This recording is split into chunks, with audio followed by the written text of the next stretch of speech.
Greetings everyone. I welcome you all for this edition of Daily News Simplified, the how, what and why of newspaper reading. Today we are going to discuss the Hindu Delhi edition of 23rd June. Let's begin. Page number 18, that is the last page of the Delhi edition, presents a wonderful article which talks about celebrating the deity of Kamakhya in Assam. Now, this topic is related to art and culture, related to history, of course, and it is very important from the perspective of the prelims examination. So, let's just go through few of the facts which are related to this article. First is the Ambubachi Mela. Now, Ambubachi Mela is a 4-day celebration which marks the annual mensuration of the goddess at Kamakhya Temple, which is located in Guwahati, Assam. The second most important aspect is the Kamakhya Temple is located at Neelachal Hills. So, Neelachal Hill is actually very important and it is also related to Neelachal style of temple architecture as well, for which I am going to talk about in the next slide. Third is it is part of the one of the 51 Shakti Peeths which are there in India, and Shakti Peeths are related to goddess Shakti. So this is also related to tantric art of tantric way of devotion. Fourth important aspect is the attainment of womanhood is celebrated in Assam, and this celebration is related to Kamakhya Devi as well. And there is a ritual which is called as Tuloni Biya, which means small wedding. It also indicates the woman has attained puberty and menstruation cycle has started. Now there are some other important aspects which are related to this temple. First is Kamakhya temple is dedicated to 10 Devis, and out of these 10 Devis, Tripura Sundari, Matangi and Kamala, these reside inside the main temple and other 7 reside in individual temples. So this is the difference, 3 plus 7, and this is how it is dedicated to 10 Devis. The current structure, the structural temple, which was built and renovated many times in the period of 8th to 17th century, gave rise to a hybrid indigenous style that is sometimes called as Neelachal type. Now, pay attention. The temple is located on Neelachal hills. So this Neelachal type is related to this particular style of architecture. Now the style of this architecture is the temple with hemispherical dome on the cruciform base. Now this is the identification aspect. Now if I just pay attention to the next point, which is very important from the perspective, just pay attention. The original temple was clearly of Nagar type, possibly of Malwa style. Now this Neelachal type is related to the hemispherical dome on this temple. Now we should also pay attention to few of the aspects of Nagar and Dravida style of temple. Now let us briefly understand the temple architecture of India. The temple of architecture of India is divided into 3 broad categories: Nagar style, Dravida style and Vesera style. Now Nagar style is primarily practiced in the North Indian part. Dravida style is practiced in the South Indian part, and Vesera style is basically a hybrid style which combines the feature of Nagar as well as Dravida style. Now pay attention to this presentation. The northern style temple, here the shikhar, just pay attention to shikhar, is more of a bell shape in nature, and the temple parts are actually divided into 2. So left hand side there is shikhar and then there are mandaps. Now if you pay attention to the South Indian style, these temples are more pyramid in nature. So Vimana is there and there is pyramidal style. You can see that there's a brick structure which is highlighted here, and the rest is the square courtyard, so which are related to mandapas. So this is the basic difference between Nagar and Dravida style. You should also pay attention to one thing, that the Nagar style is famous from Himalaya to Vindhya. So this is something that you should remember. Dravida style is famous from between Krishna river and Kaveri. So Krishna and Kaveri river, and Vesara style is famous between Vindhya and Kaveri. So this is something that you should remember. These are very important fact points which can be asked in the prelims examination. Now let us take up a question which was asked in 2012. It talks about the Nagar, the Dravid and the Vesar are the, and there is a dash. So what are these? First, 3 three main racial groups of the Indian subcontinent, which is not right. The three main linguistic division, again incorrect. Three main style of temple architecture, this is definitely correct. And three main musical gharanas prevalent in India. So you can see how important this topic has been for UPSC examination preparation as well. So the correct answer for this is option C.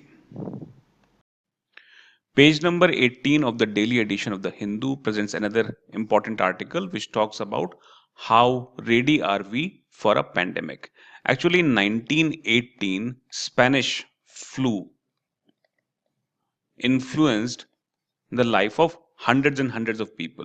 So in 2018, the question is how ready are we to handle the infections which we normally see through virus. So keeping this thing in mind, the focus of this article is to understand viral infection. Let's go through the important points of the article. First and foremost, if you talk about this article, it talks about the kind of challenges that we have to witness. First and foremost, the virus. We do not know which virus will cause the next pandemic. So you just pay attention to the few of the things which have happened in the recent past. For example, in the recent past, Nipah virus. Before that, we have seen Zika virus. And if I talk about previous to that, we have seen H1N1 virus. So these virus, we do not know actually which virus will strike next. This is the kind of challenge that we have seen. Second important is there is no way to rapidly develop and deploy an effective vaccine. Since we are not aware we cannot be sure which vaccine, which virus will actually be the next big killer or big problem for the humanity. We cannot develop the vaccines rapidly and deploy them. Third important aspect is there's a difference in the quality of health systems globally, but these viral infections spread very fast. They spread through touch, through coughing, through sneezing, and that is why it is difficult to control them. So this is why the author basically asks the question, how ready are we to handle this problem?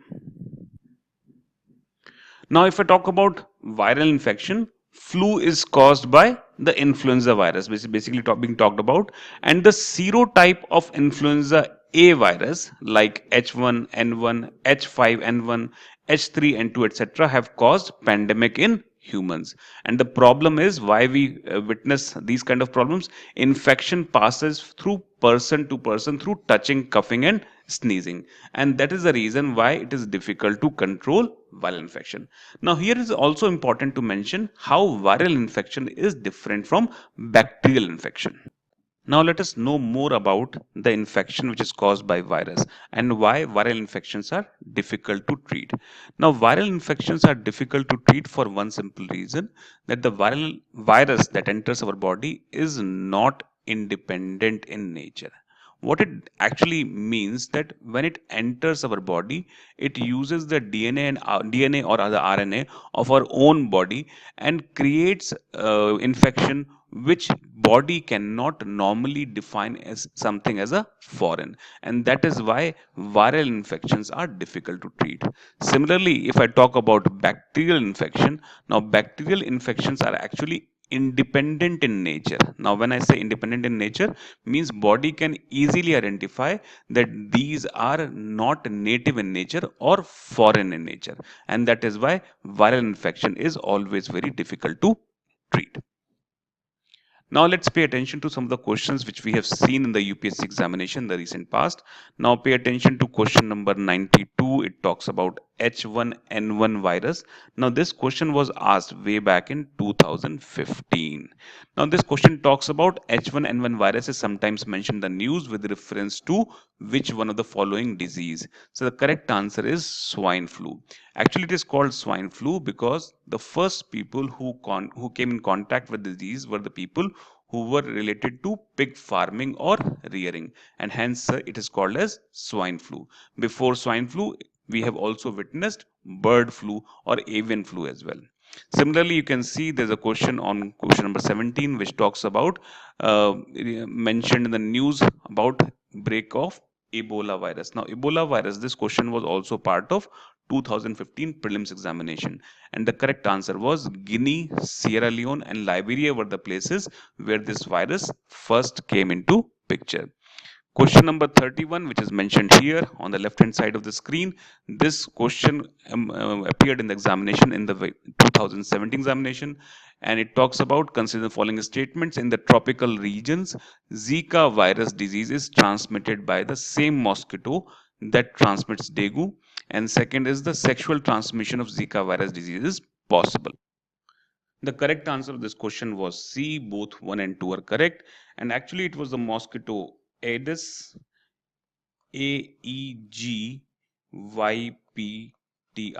This was the mosquito which was responsible for spreading for spreading dengue as well as Zika. So the correct answer in this case is option C. Page number 11 of the Hindu presents another article which talks about oil rises after OPEC agrees to lift output. Now, this is something which is very interesting. It looks ironical in nature. When the production goes up, the prices are also going up. So, how this is going to influence it? Let's try to understand. There are three things that you need to understand. The OPEC countries have met recently, and then they have accepted that they are going to increase the daily production by 1 million barrels. Now, this actually should have a positive impact, but how this is going to influence the Indian economy, that we need to understand. But before moving further, just understand few things. First and foremost, what is barrel? Now, barrel is a unit of measurement which actually means 159 liters. So this is something that you should know about the meaning of barrel. Now, it is important to understand that the increase in the output is not going to influence the prices of petroleum and diesel products in India for two simple reasons. First, the petroleum price over a period of time are determined by the trend. Now, this is a very small happening in the scheme of things. So, this is not going to have a lasting impact on the petrol prices. Second important thing is that the Libya and Venezuela, these two countries are not in a position to meet their production. So that is why even if we increase the production, the OPEC countries decide to increase the production by 1 million barrels per day, they will not be in a position to compensate the reduction in production by these countries. And hence, in the long run, if I see, there won't be much of a change for consumers like India or China or countries like these. So the prices will remain more or less the same. Now let's try to understand how important OPEC is. Now, OPEC as a body was constituted in 1960 through Baghdad Conference. And if I talk about the countries which were there as a founding members, so Iran, Iraq, Kuwait, Saudi Arabia, and Venezuela were the founding members. Now, the basic purpose to set up OPEC was that these countries, if I talk about Iran, Iraq, Kuwait, Saudi Arabia, they have a very strong social security network. So in order to finance their social security network, they required a lot of resources. Now, keeping this thing in mind, they wanted to regulate the prices of oil, as this was their mainstay in the market. Over a period of time, many countries have joined this OPEC. And if I talk about now, there are 14 countries, including Qatar, Libya, UAE, Algeria, Nigeria, Ecuador, Angola, Gabon, and Equatorial Guinea. Now, it is also important for you to understand that the 43% production is basically controlled by OPEC countries. Now, this is a huge number. And if I talk about reserves, 73% of the reserves are controlled by OPEC countries. And if we talk about reserves, it means proven reserves. Now, try to understand why OPEC is such an influential organization. So, OPEC is an international intergovernmental organization whose objective is to first coordinate and unify petroleum policies among member countries. Now, these countries feel that the only resource that they have is oil and gas, and ultimately they have to utilize the usage of this oil and gas in such a manner that this benefits them the most. Considering this fact, they have decided to regulate the production and thereby influencing the price of petroleum products in the international market. Similarly, they also want to have a system which is secure, fair, and stable prices for petroleum producers. This will actually help them to finance their social security system. Social security system is very important for them, and that is why they want to finance it from the petroleum prices that they earn. efficient, economic, and regular supply of petroleum. They just basically want to put across a projection about the kind of consumption the world would be doing and kind of production that they should maintain. Although it will be fair to say that this mathematics or this logic is tilted towards or tilted in the favor of the OPEC countries. They try to get the maximum value for the oil that they produce. Last but not least is the fair return on capital to those investing in the industry.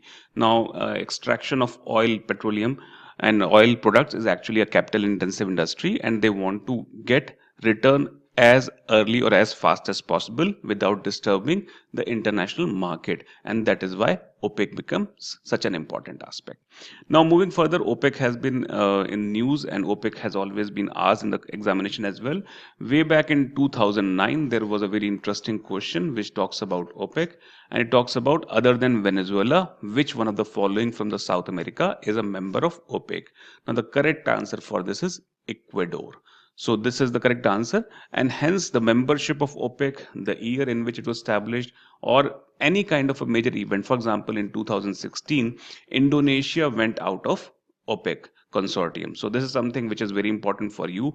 Important facts related to OPEC should be remembered.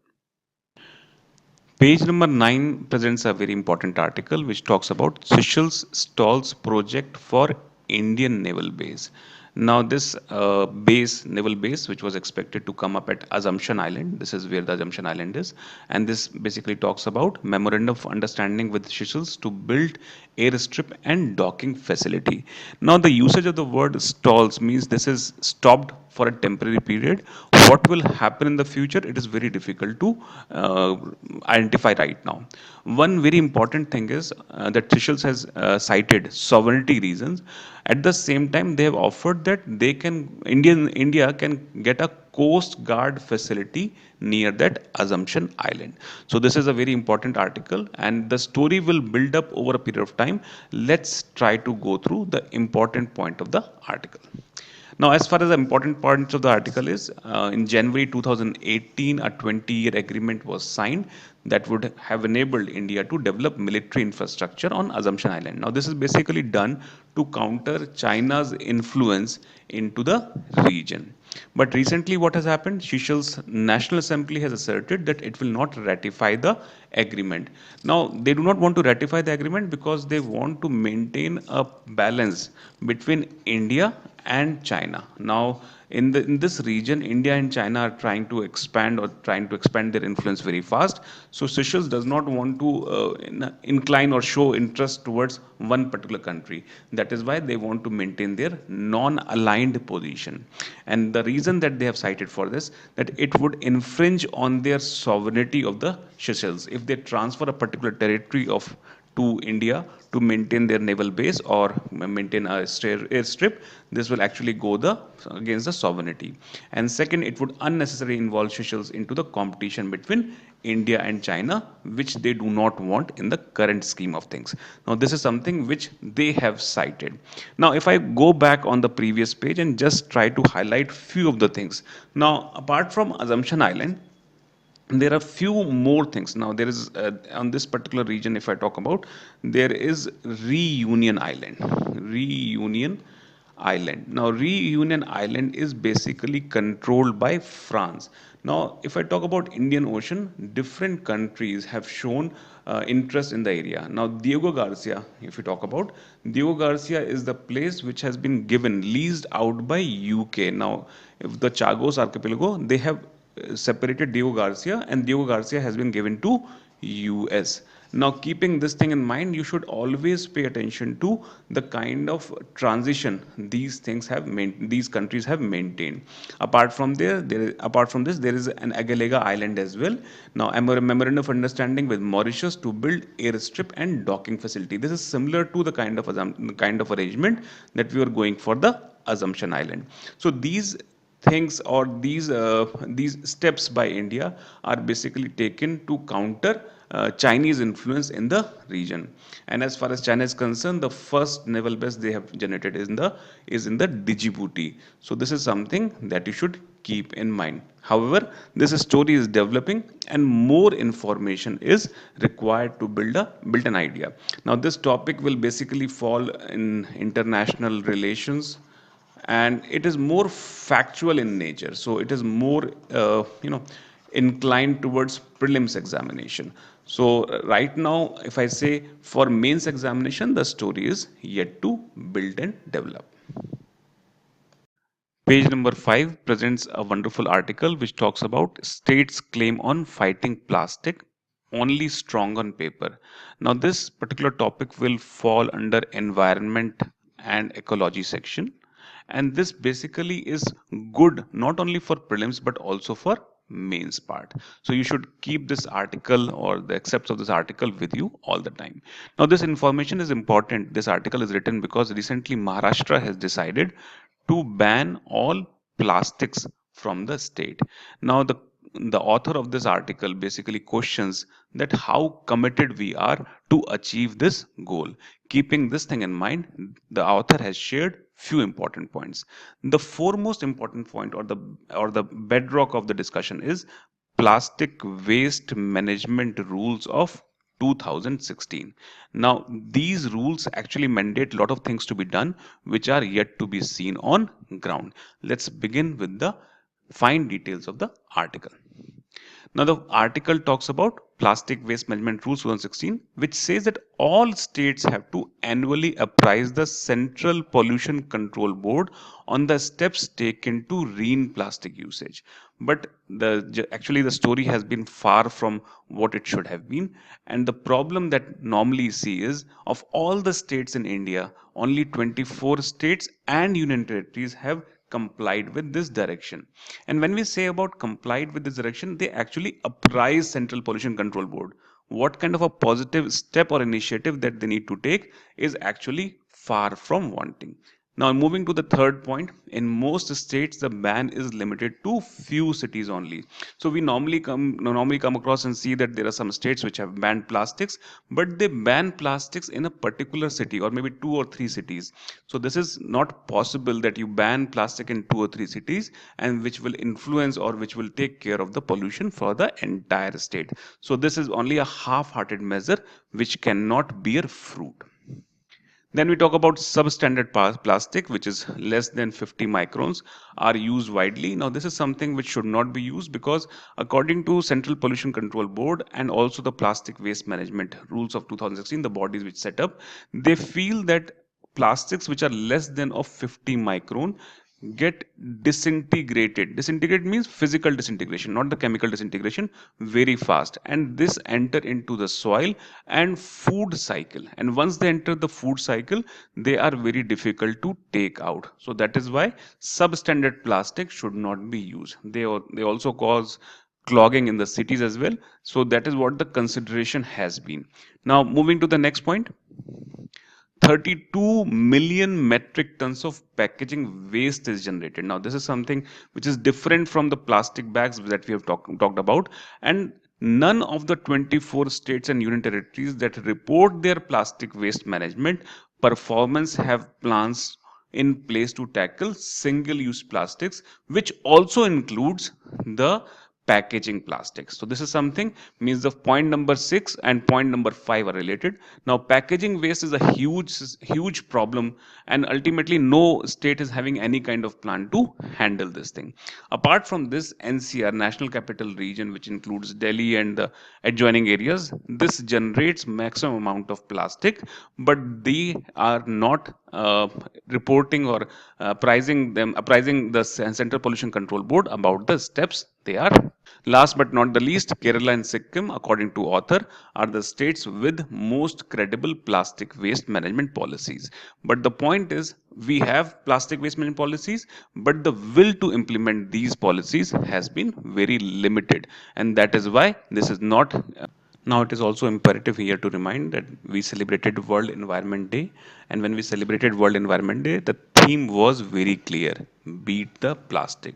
And actually, the usage of plastic, whether we talk about single usage plastic or we talk about the plastic which is packaging plastic, actually the recycling is has been always been a problem. Packaged plastic, the recycling of the plastic has always been a bigger problem. So that is why the focus of plastic management should also shift to recycling. And this has been the opinion of the author as well.